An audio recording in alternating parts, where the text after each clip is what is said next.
সন্ত্রাস, নৈরাজ্য, চাঁদাবাজি ও দখলবাজি বন্ধে দেশের বিভিন্ন জায়গায় নানা কর্মসূচি পালন করেছে বিএনপি। নেতাকর্মীরা পাহারা দিচ্ছে মন্দির ও ব্যবসা প্রতিষ্ঠানে। বৈষম্য বিরোধী ছাত্র আন্দোলনে নিহতদের স্বজনদের সান্ত্বনা ও শহীদদের জন্য দোয়া মাহফিল হয়েছে অনেক জায়গায়। সিলেটে পুলিশের গুলিতে নিহত সাংবাদিক এটিএম তুরাবের বাসভবনে যান বিএনপি নেতারা। চেয়ারপারসনের উপদেষ্টা খন্দকার আব্দুল মুক্তাদির ও জেলা বিএনপির সভাপতি আব্দুল কাইয়ুম চৌধুরীর নেতৃত্বে একটি টিম নিহতদের স্বজনদের খোঁজ খবর নেন।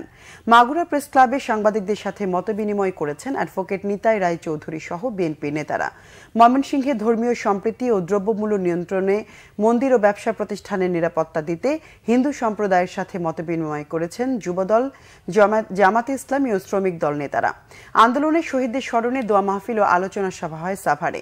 বনগাঁ ইউনিয়ন বিএনপি আয়োজিত ইউসুফনগরে এতে প্রধান অতিথি ছিলেন উপজেলা বিএনপির সাংগঠনিক সম্পাদক আব্দুল্লাহ আবুল খায়ের। ঝালকাঠিতে সন্ত্রাস, নৈরাজ্য, সংখ্যালঘুদের ওপর নির্যাতন, লুটপাট, চাঁদাবাজি ও দখলবাজি বন্ধের দাবিতে সভা করেছে যুবদল। শৃঙ্খলা ও নিরাপত্তা সভা করেছে নারায়ণগঞ্জের রূপগঞ্জ সদর ইউনিয়ন বিএনপিও।